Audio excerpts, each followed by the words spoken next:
दोस्तों कैसे हो आप सब। दोस्तों आज इन्वायरमेंट से रिलेटेड बहुत सारे हम इम्पोर्टेंट क्वेश्चन लेकर के आए हैं जो बार बार यूपीपीसीएस या किसी भी वनडे एग्जाम में पूछे गए हैं। इन प्रश्नों को अगर आप सॉल्व कर लेते हैं तो किसी भी एग्ज़ाम को देना, चाहे यूपी टेट हो, सी टेट हो, तो आपको यहाँ पर ज़्यादातर प्रश्न आपके उत्तर मिल जाएंगे। तो इसको ज़रूर देख लें एक बार किसी भी एग्ज़ाम देने से पहले, क्योंकि इन्वायरमेंट और साइंस बहुत इंपॉर्टेंट पोर्शन हो चुका है इस समय किसी भी एग्ज़ाम का। तो चलो वीडियो स्टार्ट करते हैं। देखिए सबसे पहले हमारा प्रश्न है, वर्ष 1987 में संयुक्त राष्ट्र में पर्यावरण से संबंधित एक प्रतिवेदन की प्रस्तुति के उपरांत धारणीय विकास यानी सस्टेनेबल डेवलपमेंट पर चर्चा आरंभ हुई। ये प्रतिवेदन था, ये पूछा जा रहा है। इसमें ऑप्शन दिए हुए हैं उसने, जलवायु परिवर्तन पर पहला प्रतिवेदन, आवर कॉमन फ्यूचर, जलवायु परिवर्तन पर दूसरा प्रतिवेदन या पांचवा मूल्य प्रतिवेदन। ये चार ऑप्शन दे रखे हैं। अब इसमें सही जवाब बताना है। तो देखिए वर्ष 1987 में जो प्रतिवेदन था उसका नाम था आवर कॉमन फ्यूचर। तो इसका सही आंसर हो गया ऑप्शन बी। इसको याद रखेंगे, बहुत इंपॉर्टेंट पूछा जाता है कई बार एग्जाम में। उसके बाद प्रश्न नंबर 2 देखते हैं। प्रश्न नंबर 2 देखिए, धारणीय विकास किस उपयोग के संदर्भ में अंतर पीढ़ीगत संवेदनशीलता का विषय है? ऑप्शन है प्राकृतिक संसाधन, ऑप्शन बी भौतिक संसाधन, ऑप्शन सी औद्योगिक संसाधन, ऑप्शन डी सामाजिक संसाधन। तो इसका देखिए सस्टेनेबल डेवलपमेंट की जब भी बात होती है तो वहाँ पर होती है प्राकृतिक यानी नेचुरल जो संसाधन हैं उन पर बात होती है। तो धारणीय विकास में जो बात की गई है ऑप्शन ए प्राकृतिक संसाधन, याद रखेंगे। इसमें ये चाहते हैं कि जो प्रकृति ने हमें संसाधन दिए उसका सही पर उपयोग किया जाए, जो जिससे कि आने वाली पीढ़ियों के लिए वो संसाधन बचे रहें। अगला प्रश्न देखते हैं, प्रश्न नंबर 3, निम्नलिखित नोबेल गैसों में कौन सी वायु में नहीं पाई जाती? बताइए कौन सी नहीं पाई जाती। ऑप्शन है हीलियम, आर्गन, रेडॉन, नियोन। तो देखिए हीलियम भी पाई जाती है, आर्गन भी पाई जाती है थोड़ी बहुत मात्रा में, नियोन भी थोड़ी बहुत मात्रा पाई जाती है, लेकिन रेडॉन जो है ऑप्शन सी, ये एक रेडियो एक्टिव तत्व है जो कि वायु में नहीं पाया जाता। ऑप्शन सी इसका सही जवाब होगा। प्रश्न नंबर 4 देखिए, प्रश्न नंबर 4 में है, निम्न में से एक का संबंध पर्यावरण सुरक्षा से नहीं है। इनमें से चार में से कौन सा? धारणीय विकास, गरीबी कम करना, वातानुकूलन, कागज के खेलों का प्रयोग। तो इसमें देखिए ज़्यादातर धारणीय विकास पे तो हम चर्चा करते ही हैं, वातानुकूलन की भी बात करते हैं, कागज का भी कम प्रयोग करने की बात करते हैं, लेकिन गरीबी कम करना ये पर्यावरण से संबंधित, सुरक्षा से संबंधित नहीं है। तो इसलिए ऑप्शन बी इसका सही जवाब होगा। अगला प्रश्न देखते हैं, प्रश्न नंबर 5, धारणीय कृषि यानी सस्टेनेबल एग्रीकल्चर का अर्थ है। चार ऑप्शन दिए गए हैं इसमें, आत्मनिर्भरता, विश्व व्यापार संगठन के मानकों के अंतर्गत कृषि निर्यात पर आयात करना, भूमि का इस प्रकार प्रयोग कि उसकी गुणवत्ता अक्षुण्ण बनी रहे, कृषि प्रयोग हेतु अप्रयुक्त भूमि का प्रयोग में लाना। तो देखिए सस्टेनेबल जब भी वर्ड्स लग जाए तो हमें काम ऐसे करना है कि हम भी इसका यूज करें और आने वाली पीढ़ियां भी उस चीज़ का प्रयोग कर सकें। तो ऑप्शन सी को अगर आप देखेंगे तो ऑप्शन सी में क्या लिखा है, भूमि का इस प्रकार प्रयोग की उसकी गुणवत्ता अक्षुण्ण बनी रहे, यानी आने वाली पीढ़ियों के लिए भी। तो ऑप्शन सी इसका सही जवाब होगा। प्रश्न नंबर 6, प्रश्न नंबर 6 में देखिए क्या बोल रहा है, री डी जेनेरियो में संपन्न अंतर्राष्ट्रीय सम्मेलन था। क्या था? संयुक्त राष्ट्र पर्यावरण एवं विकास सम्मेलन था, पर्यावरण प्रदूषण सम्मेलन था, अंतर्राष्ट्रीय नई अर्थव्यवस्था थी, कोई नहीं। तो देखिए री डी जेनेरियो जो ब्राज़ील का एक जगह है वहाँ पर जो हुआ था संयुक्त राष्ट्र एवं विकास सम्मेलन हुआ था। ऑप्शन ए इसका सही जवाब होगा, याद रखना इसको। प्रश्न नंबर 7, प्रश्न नंबर 7 देखिए, आमतौर समाचारों में आने वाला Rio+20 यानी Rio+20 सम्मेलन क्या है? ये आईएएस में पूछा गया था सवाल, तो इसको भी देख लेते हैं। ये धारणीय विकास पर संयुक्त राष्ट्र सम्मेलन है, विश्व व्यापार संगठन की मंत्री स्तरीय बैठक है, ऑप्शन सी जलवायु परिवर्तन पर अंतर सरकारी पैनल का सम्मेलन है, ये जैव विविधता पर कन्वेंशन के सदस्यों देशों का सम्मेलन है। तो इसका सही जवाब क्या होगा बताइए। तो ये जो था ये धारणीय विकास पर संयुक्त राष्ट्र का सम्मेलन था। ऑप्शन ए इसका सही जवाब होगा। उसके बाद बात करते हैं और क्वेश्चन नंबर 8 पृथ्वी सम्मेलन +5 आयोजित हुआ। देखिए, इसका सही जवाब देने के लिए आपको पहले पता होना चाहिए कि पृथ्वी सम्मेलन कब हुआ था। तो जो पृथ्वी सम्मेलन जो हुआ था वो हुआ था 1992 में, ठीक है। लेकिन ये पृथ्वी सम्मेलन +5 की बात कर रहा है, तो अगर इसमें हम 5 और ऐड कर दें तो कितना बन जाएगा? बन जाएगा 1997। कितना बन जाएगा? 1997। तो इसका सही जवाब होगा ऑप्शन डी। इसको ऐसे याद रख सकते हैं क्योंकि पहला पृथ्वी सम्मेलन 1992 में हुआ था, +5 की तो 5 और जोड़ेंगे तो 1997 में इसका, यानी ऑप्शन डी सही जवाब है। देखिए, अब फिर घुमा के पूछ लिया इसने। प्रश्न नंबर 9 देखिए, पहला पृथ्वी शिखर सम्मेलन कहाँ हुआ था? अभी हमने ऊपर बात की थी, तो ऑप्शन दे रखे इन्होंने, वॉशिंगटन में, जेनेवा में, री डी जेनेरियो में, ब्यूनस आयर्स में। तो इसका सही जवाब है, पहला पृथ्वी शिखर सम्मेलन हुआ था ब्राजील के रियो डी जेनेरियो में, यानी ऑप्शन सी इसका सही जवाब है। प्रश्न नंबर 10 देखिए, प्रश्न नंबर 10 क्या है?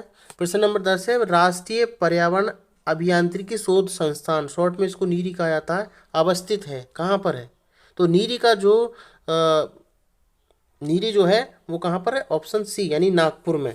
ऑप्शन सी नीरी का सेंटर याद रखना, ऑप्शन सी नागपुर। प्रश्न नंबर 11 में देखिए क्या है, ग्रीन पीस इंटरनेशनल मुख्यालय अवस्थित है एम्स्टर्डम में, कैनबरा में, ओटावा में, नागासाकी में। तो ये भी मालूम होना चाहिए, इसका सही जवाब है एम्स्टर्डम में। एम्स्टर्डम में यानी इसका ऑप्शन ए। नेक्स्ट प्रश्न नंबर 12 देखिए, प्रश्न नंबर 12 क्या कहता है, यूएनईपी का मुख्यालय अवस्थित है कहाँ पर है? ये तो सभी को याद होता है, ऑप्शन सी नैरोबी में, याद रखना जिसको याद नहीं है। प्रश्न नंबर 13 देखिए, भारत में पर्यावरण संरक्षण अधिनियम कब पारित हुआ था? इतनी बार पूछा गया है यूपीपीसीएस में या और भी अदर एग्जाम में, तो इसको तो रट ही लें आप। पर्यावरण संरक्षण अधिनियम जो पारित हुआ था, ये पारित हुआ था 1986 में, याद रखना, रट लेना इसको। तो ऑप्शन बी इसका सही जवाब है।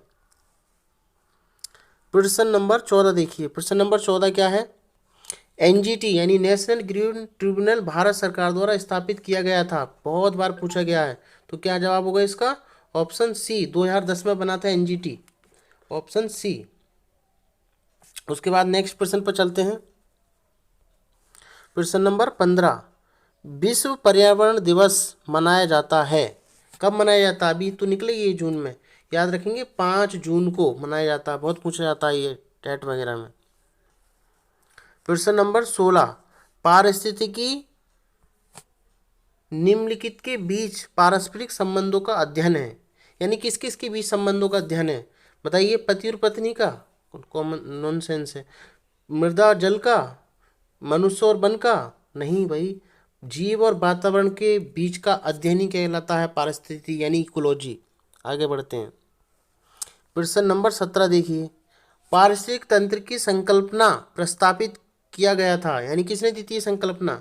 जी टेलर ने, ई हटिंगटन ने, डी आर स्टूडेंट ने, टॉन्सले ने। तो सही जवाब इसका ए जी टॉन्सले है, ऑप्शन डी टॉन्सले ने। कई बार पूछा गया है वनडे एग्जाम में भी और यूपीपीसीएस में भी। प्रश्न नंबर 18 देखिए, प्रश्न नंबर 18, निम्नलिखित में से कौन सा एक कृत्रिम पारितंत्र है? कई बार पीसीएस में रिवाइज हुआ है प्रश्न। तो देखिए, तालाब तो नेचुरल होता है, वन भी, तो ऑप्शन बी इसका देखेंगे तो ऑप्शन बी है खेत। खेत ये क्या है? खेत को किसान तैयार करता है, तो इसलिए कृत्रिम पारितंत्र है। अगला प्रश्न देखते हैं, प्रश्न नंबर 19। प्रश्न नंबर 19 में देखिए, निम्नलिखित में से कौन सा एक पारिस्थितिकी संतुलन बनाए रखने में मदद नहीं करता?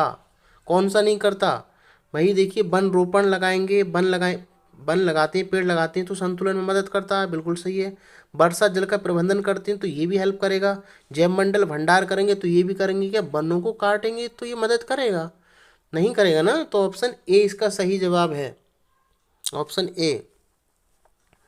प्रश्न नंबर 20 देखिए, प्रश्न नंबर 20 है, निम्नलिखित पारिस्थितिक तंत्र में जैविक घटकों का कौन सा उत्पादक घटक है?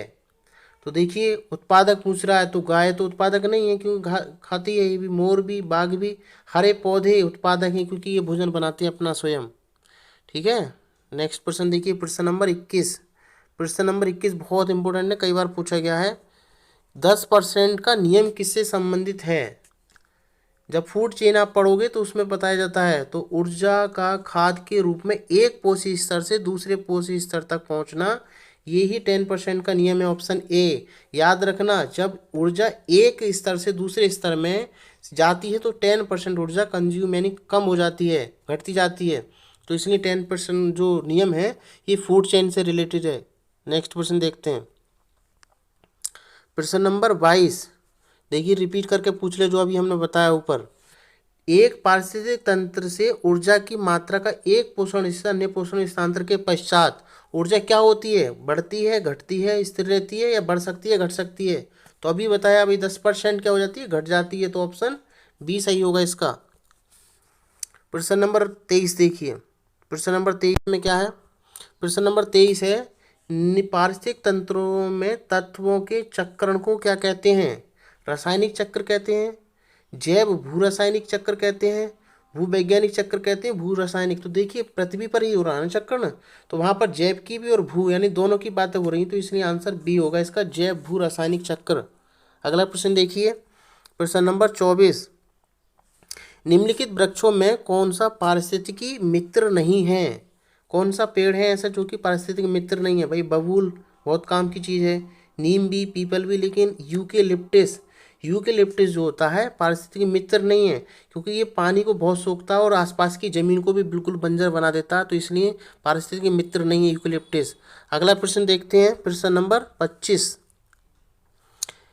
जीव भार का पिरामिड पारिस्थितिक तंत्र में उल्टा हो जाता है। याद रखना उल्टे की बात कर रहा है, तो वन, तालाब, घासी स्थल, शुष्क स्थल, तो जो उल्टा पिरामिड बनाता है वो बनाता है तालाब। ऑप्शन बी इसका सही जवाब होगा, ऑप्शन बी।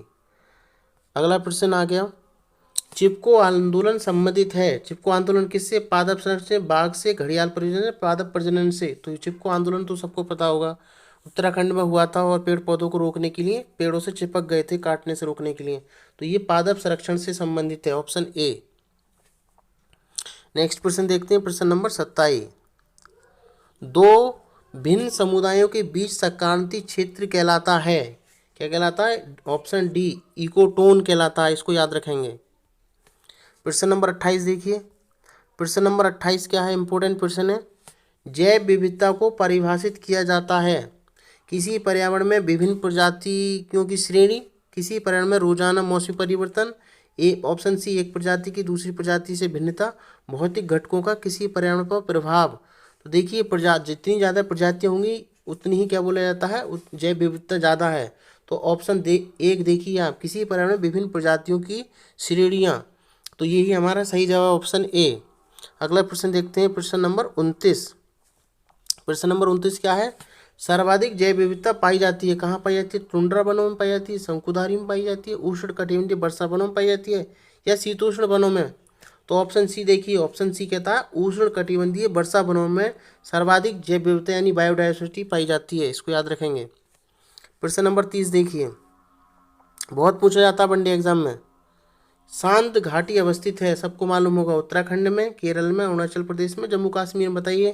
तो इसका सही जवाब है ऑप्शन बी, केरल में शांत घाटी। अगर फूलों की घाटी पूछा जाता तब उत्तराखंड हो जाता। अगला प्रश्न देखिए, यही है जो हम पूछ रहे थे। अगला प्रश्न है, फूलों की घाटी अवस्थित है केरल में, जम्मू कश्मीर में, उत्तराखंड में, हिमाचल में। तो फूलों की घाटी कहाँ होती है, उत्तराखंड में उपस्थित है। प्रश्न नंबर 32। भारत में जैव विविधता के ताप स्थल यानी हॉट स्पॉट हैं, ये बताना है हॉट स्पॉट। तो हॉट स्पॉट कहाँ पर है, देखिए ध्यान से पढ़ेंगे, मिलते जुलते हैं। तो ऑप्शन सी देखेंगे, पूर्वी हिमालय और पश्चिमी घाट, क्योंकि पश्चिमी घाट में भी बहुत सारी बायोडायवर्सिटी है, और जब पूर्वी हिमालय में जाओगे तब भी बहुत सारी बायोडायवर्सिटी आपको मिलेगी देखने। तो अगला प्रश्न देखते हैं, प्रश्न नंबर 33। प्रश्न नंबर 33, जैव विविधता के नाश का कारण क्या है। तो देखेंगे जीवों में प्राकृतिक आवास की कमी, बिल्कुल सही। पर्यावरण प्रदूषण हो रहा है, ये भी बात सही है। वनों का नाश हो रहा है, ये भी बात सही है। जब तीनों बात सही है तो फिर आंसर क्या हो जाएगा, डी उपयुक्त सभी। जैव विविधता इन सबसे होती है। प्रश्न नंबर 34 देखिए, जैव विविधता का मुख्य कारण क्या है। देखिए प्रश्न को देखना बहुत जरूरी, ध्यान से, मुख्य पूछा है यहाँ पर, गलती मत कर देना। तो देखिए आवासीय प्रदूषण बात तो सही है, विदेशी प्रजातियों का प्रवेश ये भी बात कुछ सही है, अत्यधिक दोहन ये भी बात सही है, लेकिन यहाँ पर पूछ रहा है वो मुख्य कारण बताना है। तो मुख्य कारण तो भाई देखिए, आवासीय जो विनाश हो रहा है ना एक प्रकार से, जहाँ पर लोग मतलब वो रह रहे हैं, जानवर पशु पक्षी, वहीं पे उनका आवास ही खत्म कर दोगे तो जैव विविधता कम हो जाएगी ना। तो ऑप्शन डी इसका लगाएंगे जब मुख्य की बात होगी। वैसे सारी ठीक है, लेकिन पूछा इसमें मुख्य है। प्रश्न नंबर 35 देखिए, प्रश्न नंबर 35 अभी पूछा गया था इस बार पीसीएस में। निम्नलिखित में कौन सा स्थल वनस्पति संरक्षण स्वस्थानीय पद्धति यानी इन सीटू नहीं है, इन सीटू पूछ रहा है। देखो दो प्रकार के होते हैं, एक तो होता है एक्स सीटू, एक होता है इन सीटू। तो इन सीटू नहीं है इसमें पूछ रहा है।